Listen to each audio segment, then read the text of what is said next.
Et c'est l'heure d'Arnaud Demanche, il est Bonjour. 8h17. Bonjour Arnaud. Bonjour, ça va tout le monde? Je suis désolé, voilà, Il a je me failli suis cassé la gueule en rentrant. Ça C'est fait marrant. rire, je suis très mauvaise C'est déjà camarade. du clown. Première chute. C'est C'est déjà de la une première chute. Bon, Apolline, Pascal, Géraldine, Mathieu, ce matin, il se passe quand même un truc exceptionnel. On vit quelque chose. D'ailleurs, je pense qu'on peut applaudir Sébastien Lecornu, dont le gouvernement n'est pas encore tombé.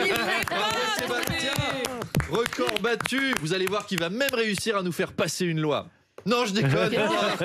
Après, il se méfie, hein, Sébastien Lecornu. Les successeurs ont les dents longues. Tapis dans l'ombre, l'ambitieux Sébastien Lecornu est déjà prêt à prendre la place de Sébastien Lecornu. Le Premier ministre qui va donner aujourd'hui son discours de politique générale. Et on est en direct de l'Assemblée nationale où le moine soldat va s'exprimer. Mesdames et messieurs les députés, certains ont déjà déposé une motion de censure. Votez-la, s'il vous plaît. Je veux rentrer chez moi. Je veux être employé de mairie. Tout sauf Matignon. Bon, ce coup-ci, Emmanuel Macron a promis de lui laisser les mains libres à Lecornu. Il a dit « Je te donne carte blanche ». On dit « D'accord, c'est quand même moi qui décide de tout. » D'accord, mais je fais quoi avec la carte blanche? Mais je sais pas, t'as qu'à dessiner dessus, occupe-toi, fais des trucs, moi je m'occupe. T'as vu qu'hier, j'ai libéré les otages israéliens? Eh oui. Ils sont libres, eux. Je peux pas quitter Matignon. Lecornu, faut vraiment qu'il soit loyal pour accepter ça. Il a dû tout faire en plus, tout seul, avec juste Macron qui valide à la fin en disant « Ouais, pas mal, le gouvernement, c'est bien. » Macron, c'est le pote qui arrive à 19h à un déménagement, il porte 2 coussins et il fait « On a bien bossé, hein? On a bien mérité un apéro. » J'ai dit moine soldat tout à l'heure parce que Sébastien Lecornu a dit qu'il était un moine soldat et puis il a un côté moine. Il a fait vœu de pauvreté pour nous, de chasteté. Il est pauvre et chaste. Lecornu, c'est tout le contraire de DSK. Ça aurait été génial un discours de politique générale de DSK. Ça aurait été fantastique. Salut les filles, salut les hommes. Les Français dépriment. Alors ce qu'il nous faut, c'est du plaisir. Ça ne m'empêchera pas d'être ferme, mais toujours avec du plaisir. C'est chaud ici, non? Je vois que Monique Barbu est au premier rang. Monique, tu sais que ça m'a jamais dérangé les femmes poilues. Bon, enchaînons. Nicolas Sarkozy sera incarcéré à la prison de la Santé à partir du 21 octobre. Oui. J'espère qu'il va pas se radicaliser en prison comme tous les autres. Vous imaginez son procès en appel? Vos noms, prénoms, identité. Mouammar Ben Sarkozy, ancien calife de la France. D'accord, on va vous appeler à la barre. Allah Akbar. En prison, Nicolas Sarkozy aura le droit à 3 visites par semaine. Donc Carla viendra le voir. Mon chéri, j'ai écrit une chanson pour toi. Je vais te la chanter. Oh non, c'est dommage, Carlita, il n'y a pas le droit de chanter. C'est un parloir, c'est pas un chantoir. Bon, allez, je dois y aller. On fait un tournoi de baby-foot avec Guéant et Hortefeux.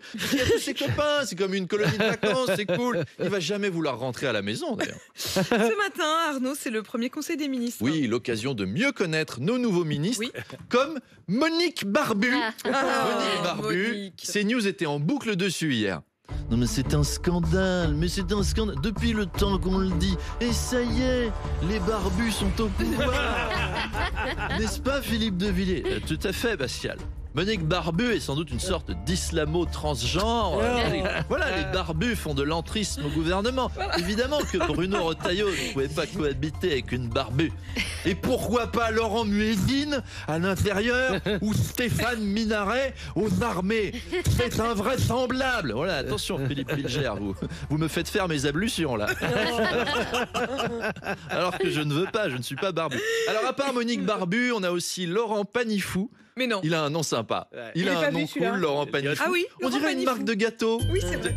Maman, tu nous achètes des panifous? Bien sûr, les enfants. Oui, c'est nous les panifous. Nous sommes au lait au bon goût frais.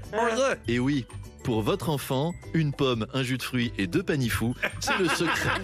C'est le secret des goûters équilibrés. Alors, il y a aussi Jean-Pierre Farandou. Ça, c'est l'ancien patron de la SNCF. Macron, ça va lui plaire. Hein. Donc lui, il est ministre du Travail. On peut me dire le rapport entre la SNCF et le travail, s'il vous plaît?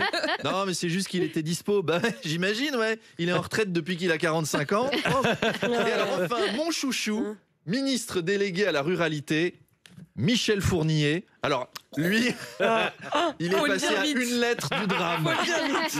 Une lettre du drame, Michel Fournier. Je suis venu en camionnette. Brigitte Macron, elle va débouler en Conseil des ministres, Brigitte, en disant « Emmanuel, je te défends de monter dans cette camionnette. Mais il m'a proposé des bonbons. » Oui, ça me dérange pas de le raccompagner, madame. Il y a déjà le petit Gabriel Attal qui l'attend à l'arrière du camion. Laissez-moi sortir. Laissez-moi sortir. Chut, tout va bien se passer. Non, je sais pas si tout va bien se passer. Je sais pas. Allez, à C'est demain. à 15h tout à l'heure, le discours 15 heures. de politique générale. Merci Arnaud, il est 8h23.